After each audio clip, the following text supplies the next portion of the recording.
Shabbat Shalom, everybody, and I welcome you all to the Shabbat of this morning, and I give the glory to the Almighty God for His love, for His protection, for His spiritual victory that has given to us individually and collectively. We thank Him for this special day. We thank Him for making us to gather together in His presence here at the synagogue in the land of the living. Because we know that many people have passed away, thousands of people who wish to see this day in the land of the living, but they are no more. But we give the glory to the Almighty God for counting us worthy to be among the living this morning. Alright, the parasha of this morning is known as Parasha Noah. The parasha of this morning is known as Parasha Noah. And I subtitle it, Your Real Offering is Your Good Deed. Your real offering is your what? Is your good deed. What do I mean by that? The offering that you offer unto the living God is not that animal that you sacrifice. It's not every time, you know what, let me come I'll be the number one here to do or this and that. But what I'm saying is that your real offering is your good deed. That is your real offering. What God wants from us, what God wants from me, what God wants from you is that good deed. Justice. Justice is what God seeks from each and every one of us. And with that will live forever after you. We remember Abraham, Isaac, and Jacob, right? We remember Noah. Now, why are we remembering Noah? Why do we remember Abraham, Isaac, and Jacob? Why do we remember Joseph? Why do we remember other great heroes? Why do we remember our prophets, the Naveen? Why do we remember them? We remember them because of their good deeds. We remember them because of the action that they took. Why do we remember Eliezer HaKohen? Why do we remember Aaron, the Kohen Gadol? Why do we remember Moshe Rabbeinu? Because of their good deed. That is why we still remember them. Their deeds live after them.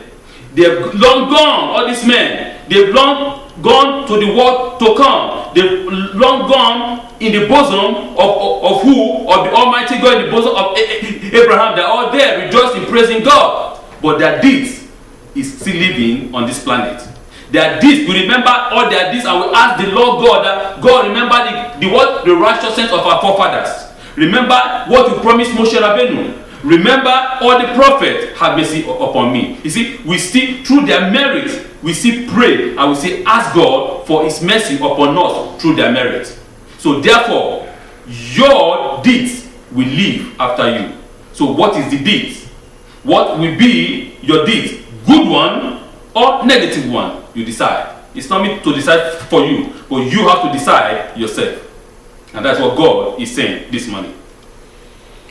In Parasha Noah, the Torah relates how Adonai chose the righteous Noah to save the world from thuggery, which correspond to theft, robbery, promiscuity, immorality, and bribery. By building an ark that will keep him and his family alive while all other evil will be drowned in the flood, which was to last 40 days and 40 nights.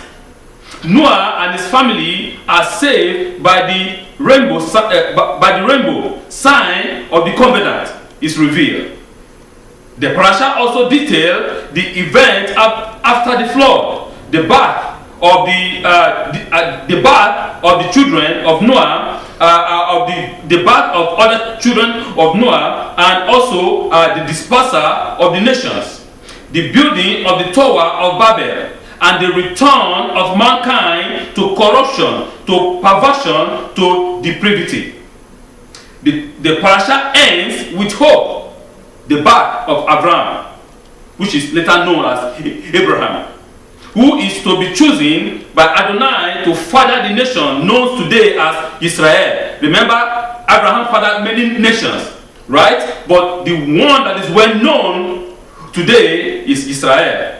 Today, the world is once again on the verge of destruction as greed, covetousness, bribe, avarice, and promiscuity is real.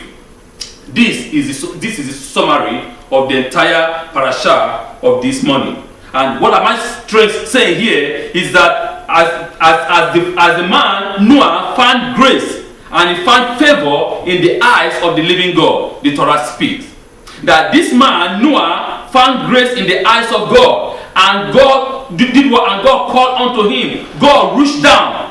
Noah didn't go up to reach God, right? God himself came down to speak to him. Noah, this is what is going to happen. This is the action I'm going to take. As this Torah speaks, he said, whatever I do, whatsoever I do, before I do it, I reveal to my servant. Whatsoever I do, I reveal first to my servant.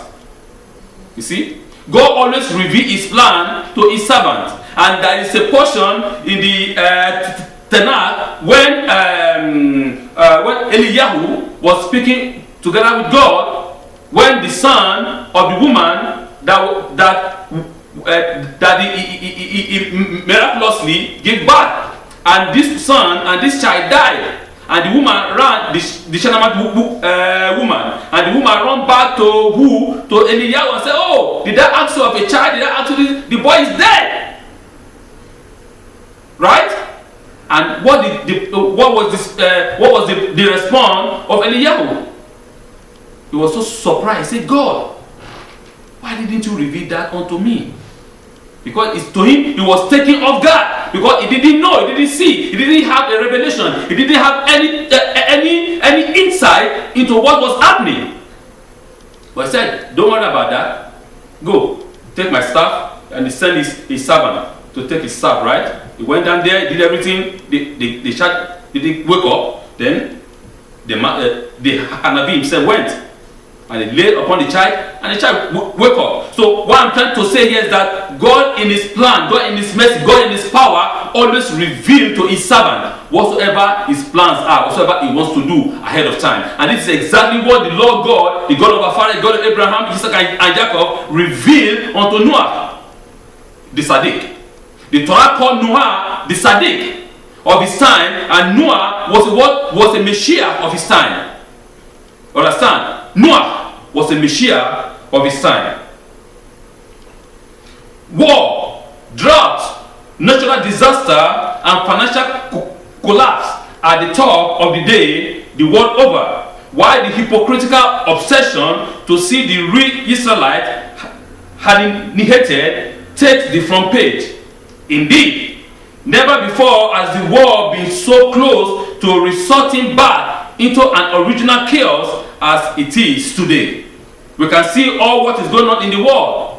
We can see all the chaos, all the financial chaos, all the tribulations, all the disaster, the national disaster. Here is earthquake. The other one is volcano. The other one is flooding. The different kinds of the animal dying for no reason. The fish committing suicide. The bird committing suicide. You see, disaster everywhere. So this is just, he said, Yeshua himself said that when you see this is just the beginning of the end. It is not the end, it is the beginning of the end. It's just starting. So therefore, the Lord our God is giving us a head up. He's telling us, be prepared, all my children, all my people, be prepared, for the end is at hand. And we can see why the whole nation, people of the earth, they have this obsession to see the real Israelite being consumed, being destroyed. Because remember, the Torah speaks that at the end, I will bring my people, as we read to this morning in what? In the Haftorah. It said, do not be ashamed, do not be afraid, O Israel. Do not be afraid, for I will bring you back wheresoever I have scattered you. I will bring your children, I will bring your son, I will bring your daughter back. Those people that think that you are desolate, they are going to be what? They are going to be ashamed. Because I will make you fruitful. In the land of in the place where they said is desolate, they are going to see plenty. For Jerusalem shall be filled. The sons and daughters all over the world, they will come. For I am the Lord thy God. Don't be afraid. The Bible says, don't fear. Fear not, O Jerusalem. Fear not, O Israel, for I will bring you back. And we can see what God is doing, or what God has been doing, that is bringing his people back unto himself to prepare them to the end time, for the end time. Only the Torah can save humanity from self-destruction. The Torah is the ark of Noah. The imminent arrival of Messiah and the dissemination of his Torah will usher in a new beginning for Israel and for humanity. At the beginning of this parasha, we read that Noah was a righteous prophet in his generation. Noah found grace in the eyes of God because he was righteous and perfect. Even in a generation of sinner, Noah was a Messiah of mankind. You see, he said that only the Torah can save humanity from what? From self-destruct. Humanity has set himself, or we have set ourselves in the mode of self-destruct. We are heading in billions and trillions and thousands of us, millions of us, heading to destruction. Nobody cares. They say, oh, it is my right. You cannot tell me what I have to do, right? When you see what is evil and you complain that this is evil, they tell you, who are you? What right did you have to tell me that this is bad? It is my body, I can do whatever I want to do with it. As they say, and the politicians are hailing them, hey, you know.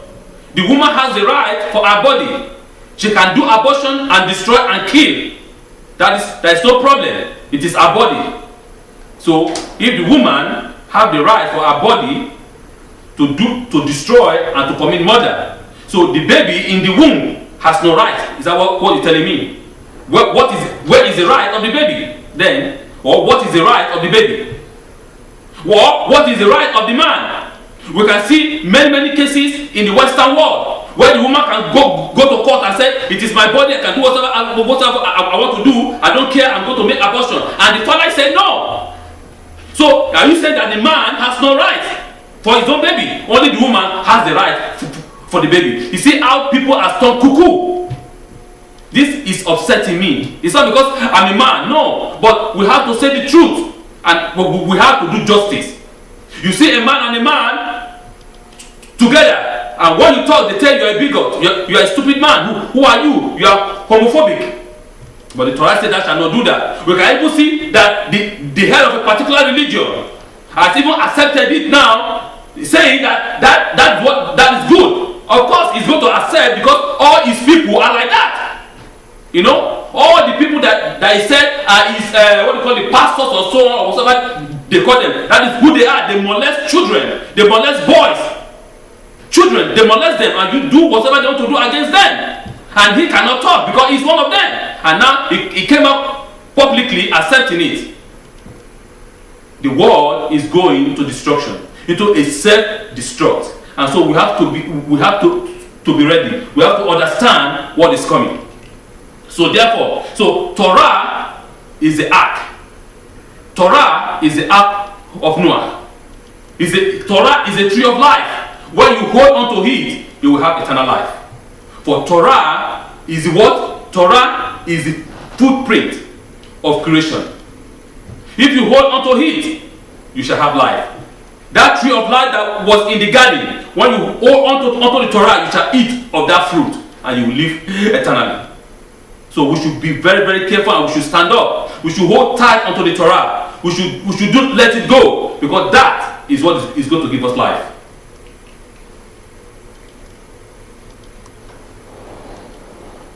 In chapter 6, verse 9, these are the generations or the consequence of Noah, as we read. Noah was a righteous man, perfect in his work, or perfect in his generations. Noah walked with God. I do hear many times that there is no way that man can be perfect. Is that not? But the Torah is talking the opposite now. Torah said that Noah was a perfect man. Right? No. There's no perfect man. You cannot be perfect. But God said, I am the Lord thy God. Be perfect as I am perfect. So are you saying that God is stupid, that God is telling us to be what we cannot be?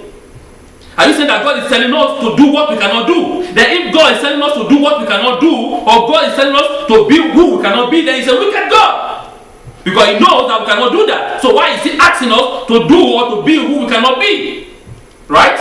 But God is not a wicked God. God said, and I made man, we can see that in the book of Bereshit, said, I made man in my image. In the image of Elohim, in the image of God, he made he man and woman. So if God is perfect and we are created in the image of God, then technically we can be perfect. And here we read it black and white that Noah was perfect in his generation. Right? So man can be perfect. So you cannot come and tell me that man cannot be perfect. If you want, if you will, you can be perfect. You decide, it is your choice. But if you want to be like the people of the world, looking for excuses, say, oh, man cannot be perfect, la la la la la la la, then it's your choice too. You decide. But I believe in my heart, from my soul, that man can be perfect. Because the Lord is God. The God that make him, Elohim that make him, is a perfect God. And he said, you shall be perfect as I am perfect. And Noah was perfect in his generation. So man can be perfect. We can do, because why is it we always ask, why, what is our job? What's our job here on this planet? Why are we here? Many people do ask that question. Why are we here on the planet? What's our job? Is our job just to be conceived? Our mama deliver us, we grow up, and we start working, tilling the ground. We have our own children, and then we die. That is not the purpose of man here. No. The purpose of man is to work together with God to make perfection the creation. Because you remember, he said, and the creation that God created was what? Was very good. He didn't say that the creation was perfect. He said the creation was very good. But because the Lord our God is perfect, and he wants us to be perfect, he wants us to work together in conjunction with him to perfect the creation. That's our purpose here. That is our job here on this planet, to perfect the creation of Elohim. Nothing more. Simple as that. I know it's tough, but we have to work, we have to be willing. That is my point here this morning. We have to be willing to work together with our God, with our Creator, with our Master, to make everything perfect, to make it work. If God wants to make it perfect from the beginning, he will do that. He's God. He can do anything that he wants. But if you make everything perfect from creation, then what is your purpose?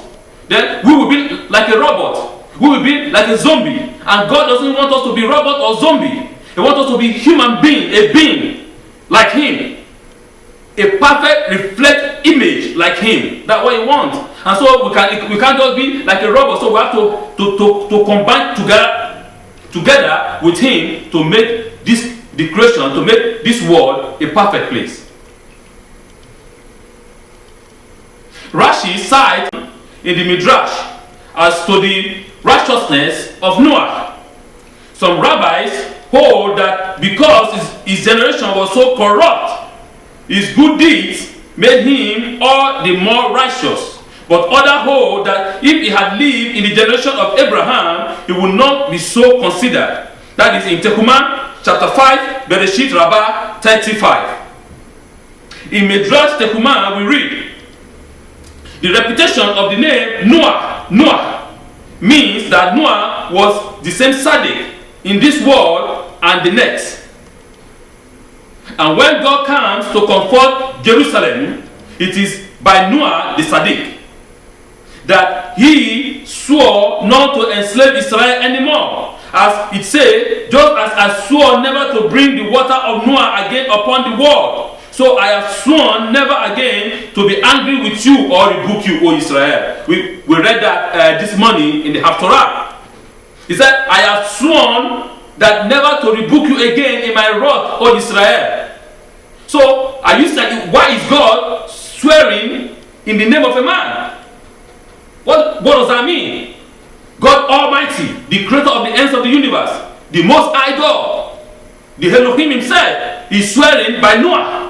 By a name of the Tzaddik, of the human being. Why is that? Let's see. Rabbi Eliyahu Dessler, in his book, Mechtach Eliyahu, writes,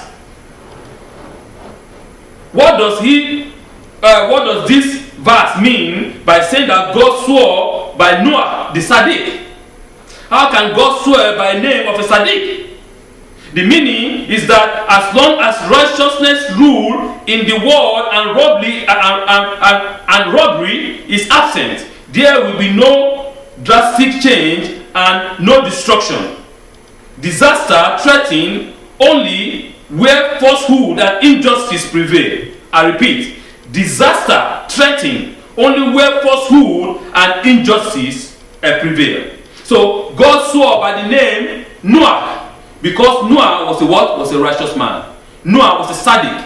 He said the meaning of that passage is, as far as righteousness, as far as justice prevail on the planet, there's no need to destroy it. Right? We remember that in the time of Lot. Remember? And Sodom and Gomorrah. Right? Abraham said, oh Lord, if there is 50 people, will you destroy that city? God said, no, I won't do it for the sake of 50. Good, I won't destroy it. Then when he came back, he said, God, for the sake of 45? God said, for the 45, I will not do that. Okay, for the 40, then no, unto one.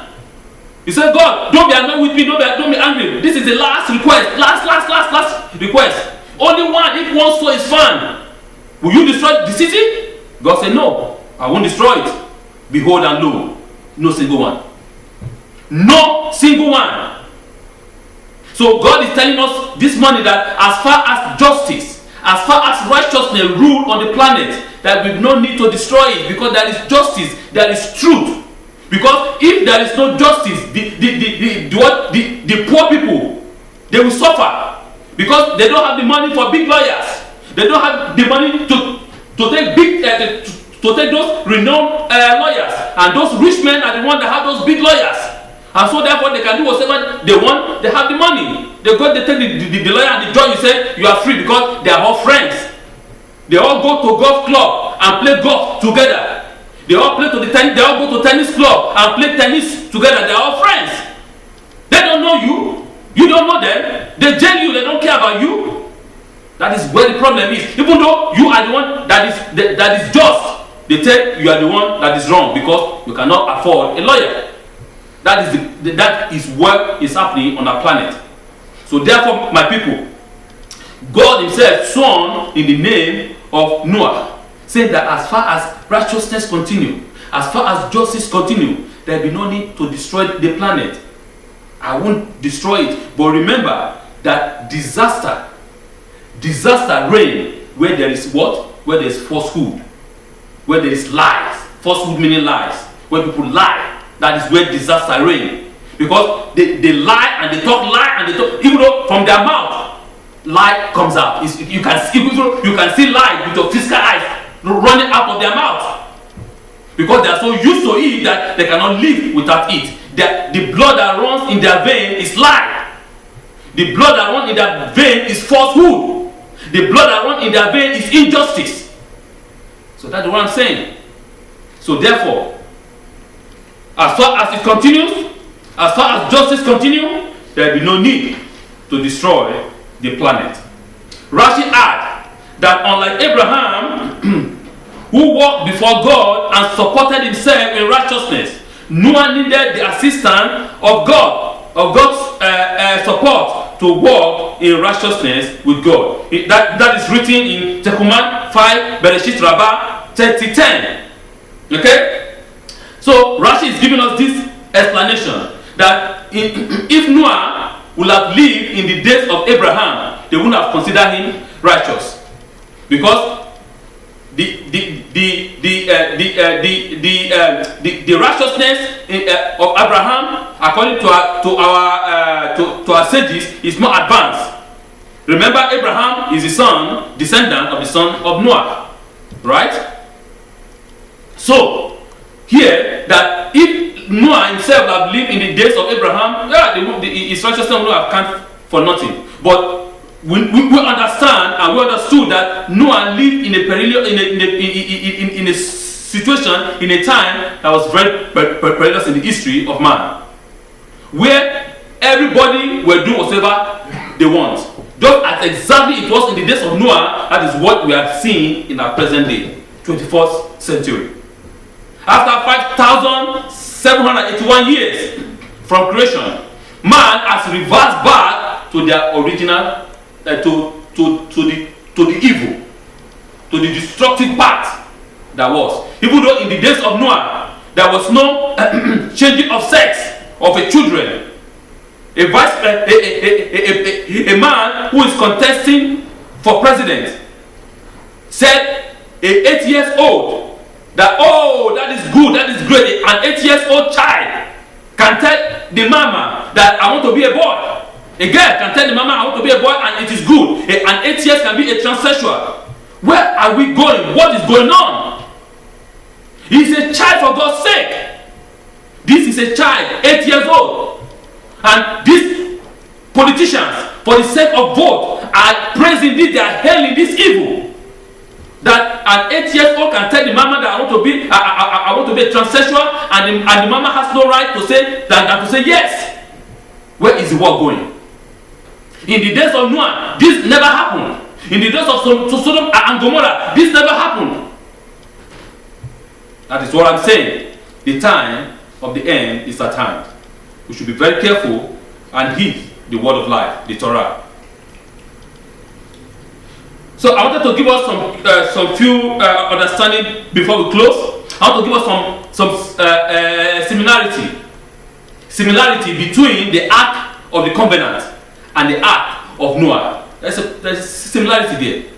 I want to give us the similarity between the Ark of the Covenant of Moshe and the Ark that Noah built.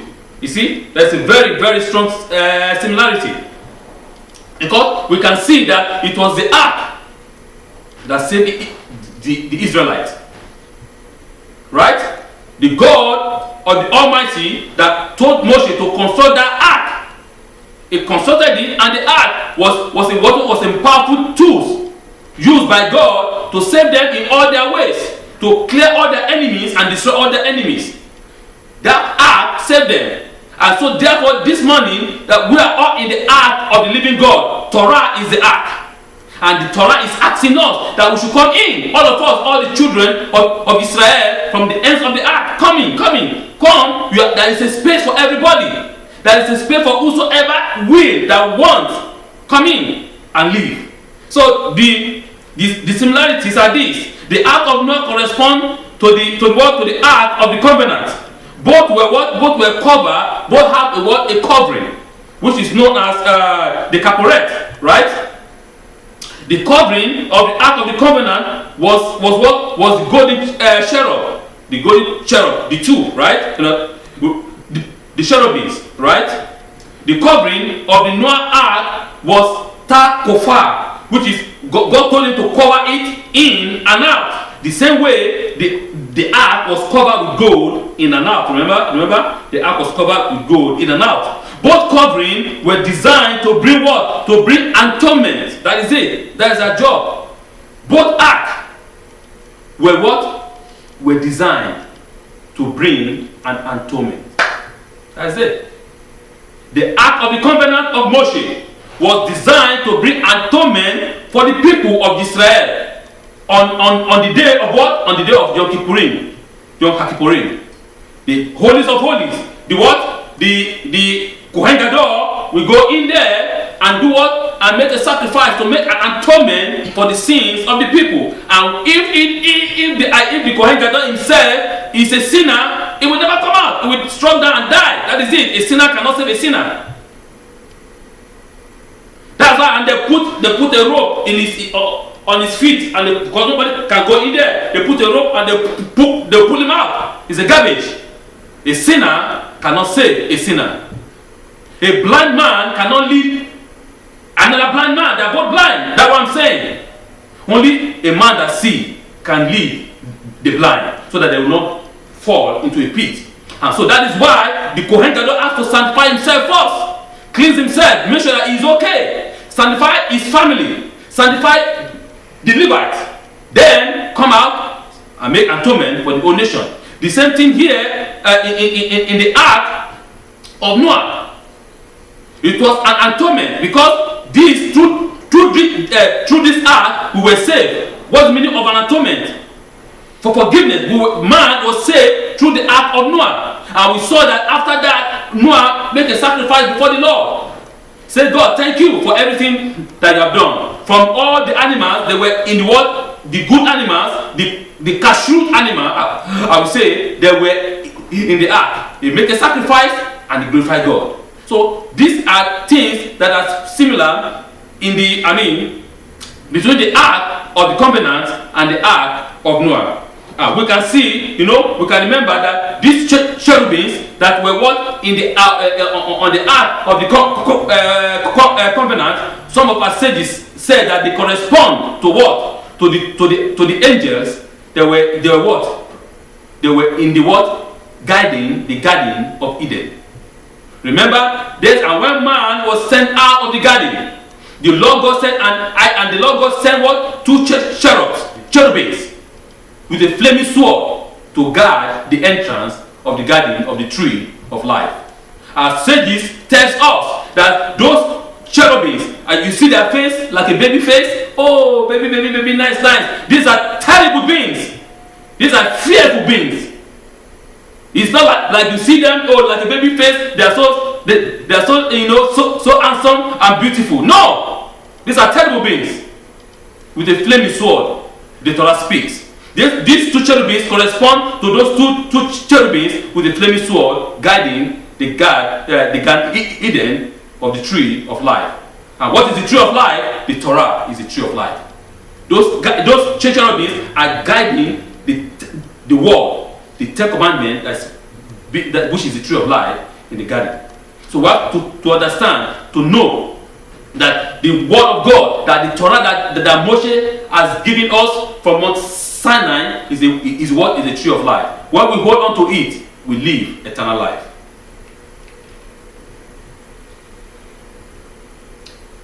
And the rain will come upon the earth 40 days and 40 nights. Rashi make a comment here that the word rain in Hebrew, that is Hagashim, is used here and not the word flood. As there were first men to be rain of blessing, of mercy, to cause the people to repent, but when they did not repent, the rain became a flood. That is in Bereshit Rabbah 31:12. Right? The Torah speaks, and I will say what? I will say rain, right? The Torah said, I will send flood. The first reading said, I will send rain, not flood. Okay? It is simple. From the beginning, from the creation of the universe, when God made this planet, there was no rain. The Torah speaks that, and God wet the planet with what is called a dew. In the morning, you come out, it's still happening.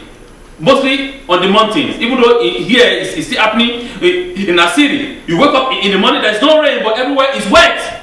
No rain. That is what God was using to wet the earth at that time. It's called dew. It's not the rain. There was no rain at that time. And God said there was going to be a rain. Repent, for the kingdom of God is at hand. Noah speaks. Noah rang the bell.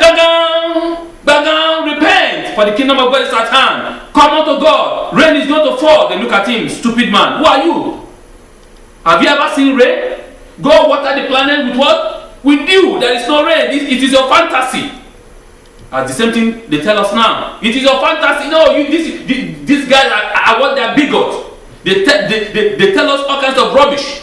They want us to only stay with Torah. What do you mean the Torah? This is Old Testament. It's gone. Okay. But on that day, we will see who is wrong and who is right. Right? He said, rain will come. He said, this man is smoking weed. His head is cuckoo. What did you smoke, oh Noah? They asked him. But the man knows what he's talking about. The man stand firm. Rain will come. Repent, change. They did not. They refused. Until when rain begins to fall.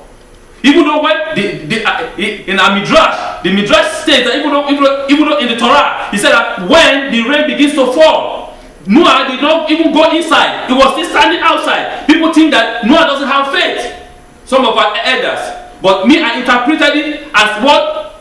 As a compassionate man. This man wants people to still come in. He's still standing outside. He want to draw people inside. But they look at him as a stupid man. Even though when rain has started. You see how stupid human being can be sometimes. You have never seen rain in your life.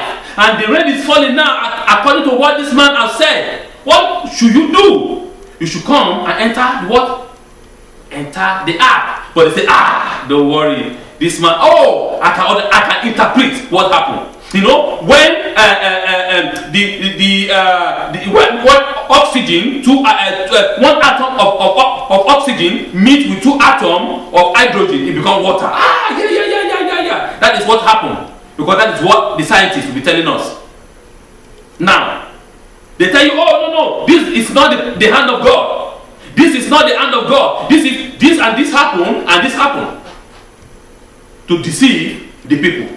They say, there is no God. This is not anything. This is nothing like God. This is just I can explain. I will tell you what actually happened. When this meets with this, it forms this, and that is it. So don't believe, don't worry. Continue in your sin. Continue in your destructive path. Continue in your iniquity. Nothing happened. There is no God. Don't worry about that. I think there's people like that in the days of Noah too. They can explain how the rain begins to fall. Noah begins to preach, come inside the ark, but they refuse. Until when God said, okay, God loose the pipe net, and the pipe above, he loosed it and became a flood. And now it's too late.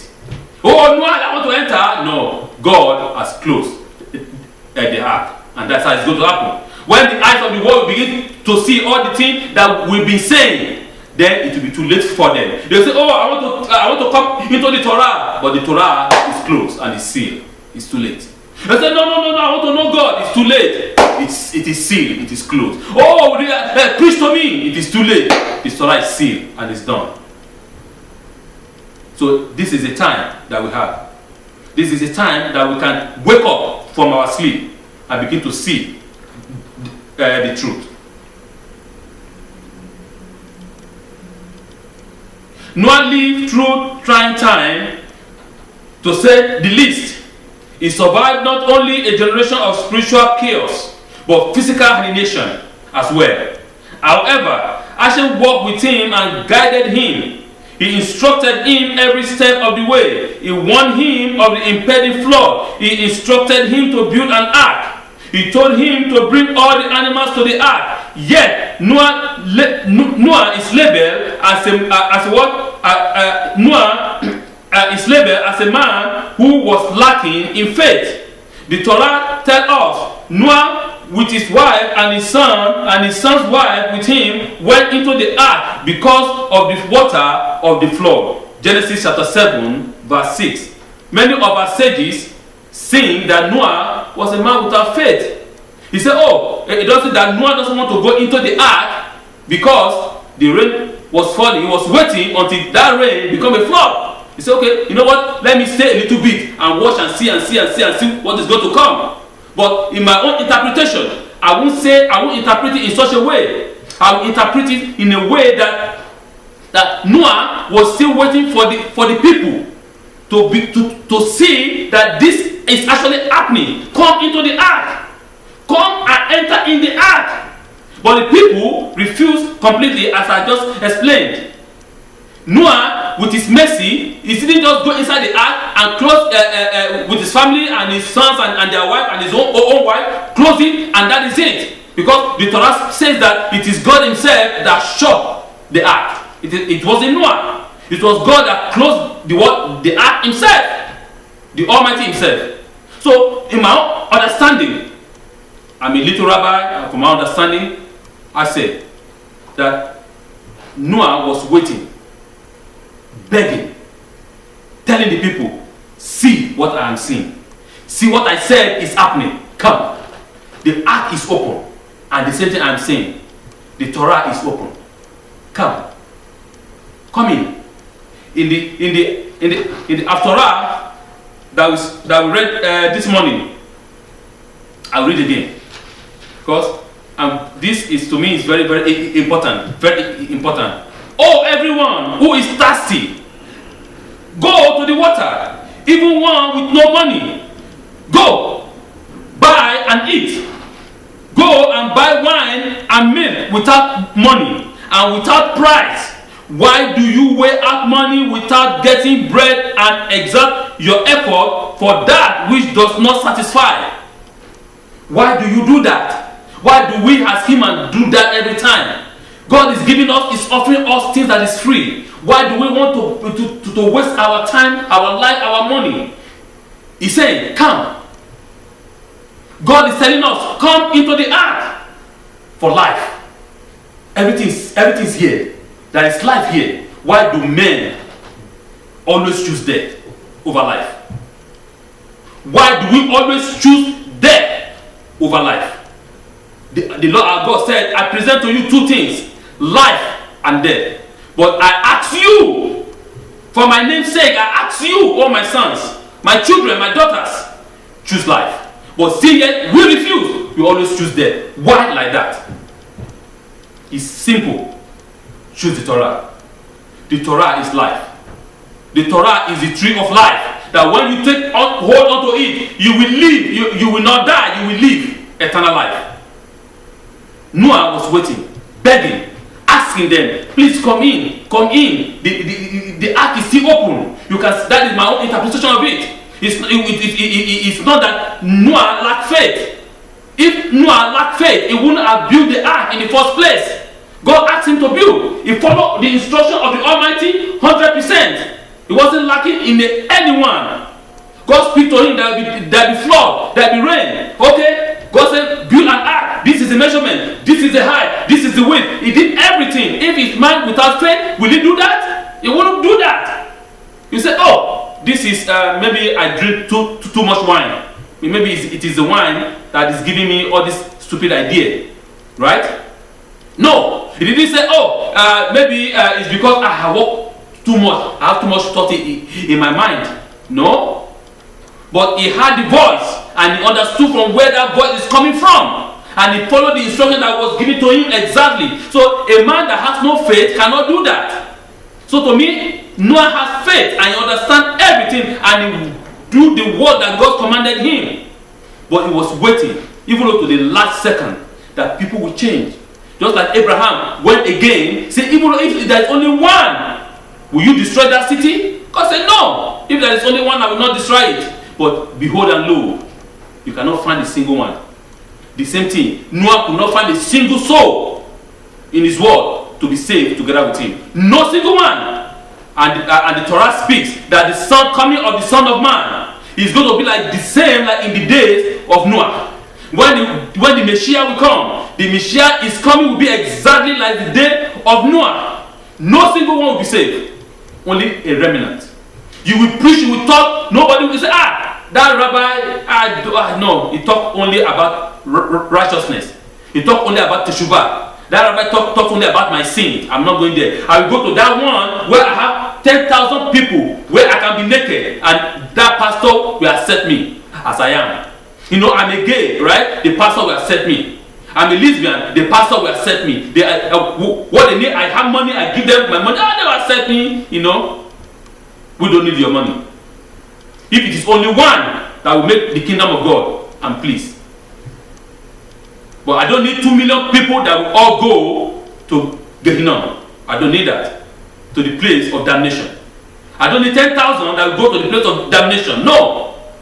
But if it is only 5, only 10, only 20, only 50, only 100 that will dedicate their soul and their life and everything within them to serve the living God, the God of Abraham, Isaac, and Jacob, I am pleased. That I'm okay.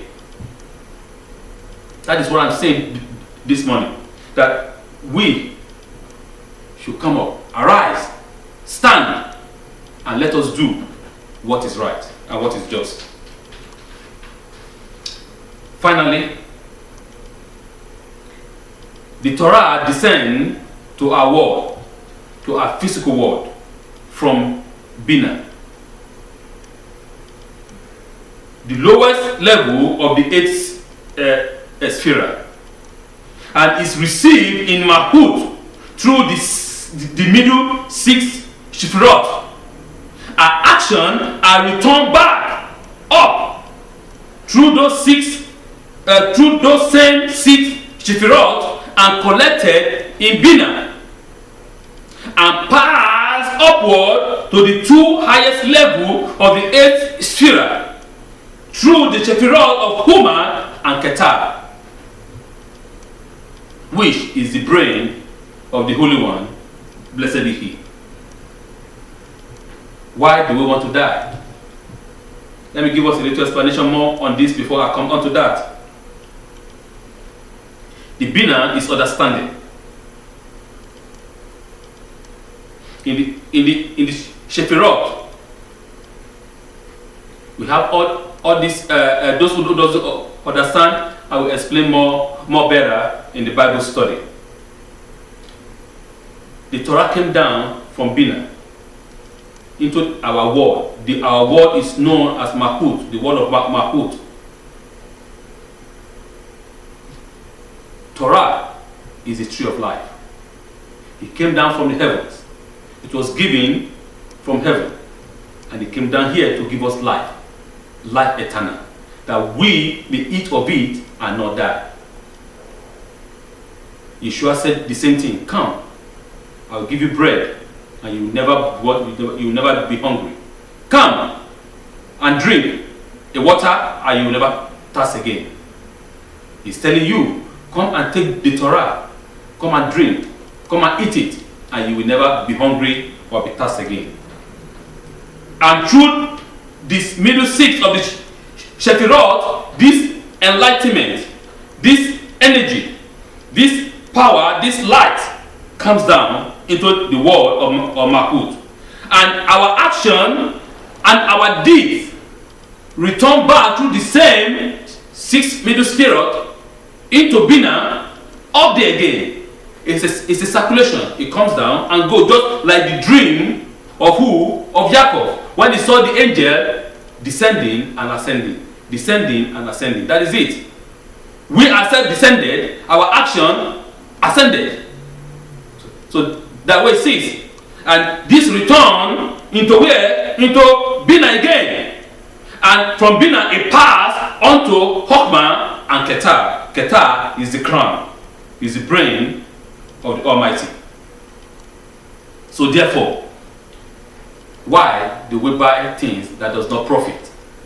Why when things are there for free, why do human beings want to be suffered? Why do we want to suffer and suffer and suffer before our eyes are opened?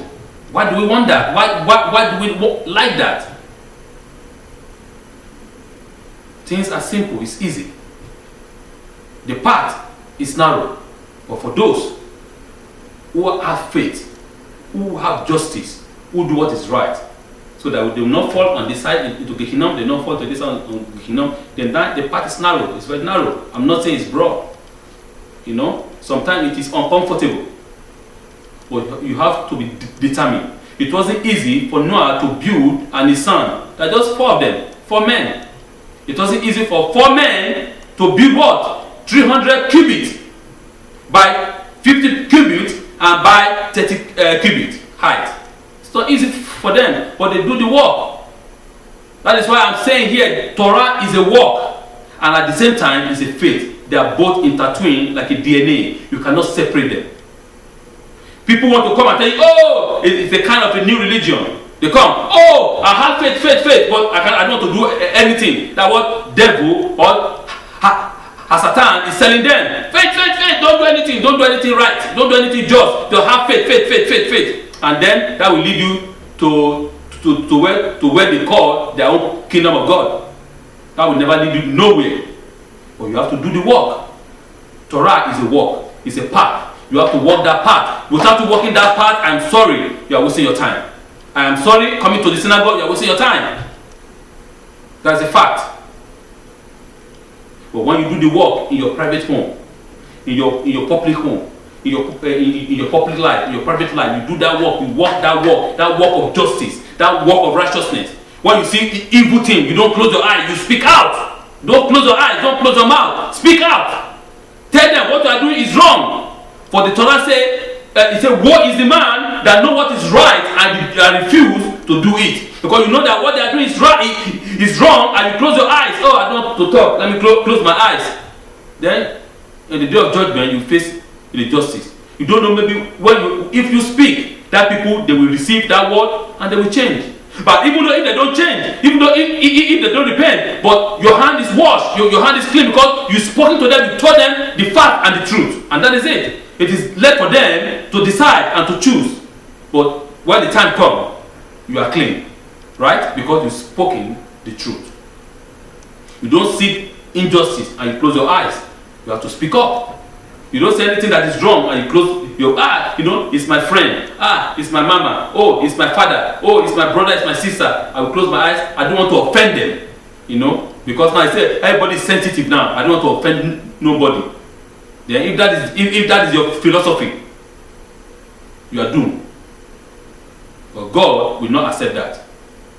You know, say, oh God, God, I live in the 21st century when America is a superpower, and everything you cannot. I don't want to offend people. I don't want to be enemy to people. I want everybody to love me. I want everybody to like me. And so therefore, no.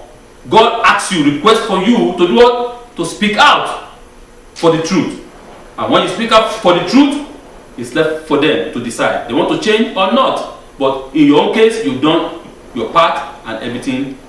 God, before God, you are clean. So that is what I'm saying. So please, let us rise up. Let us begin to walk in the Torah. Let us begin to do the work of the Torah, because your real offspring, is not that your boy. Your offspring is not that your girl. Your offspring is not those of your children. Oh, my offspring is my boy, my children is my offspring. Yes, they are your offspring in your DNA, right? Yeah, but your real children, your real offspring is your deed, is your action while you are still here, what you do. Those are your real offspring. And they will live after you thousands and millions of years after you've gone. So let's do what is right. Let's do what is just. And God will bless you. And God will help us, give us the energy, the strength to stand up for the truth and to say what is true. Shabbat Shalom.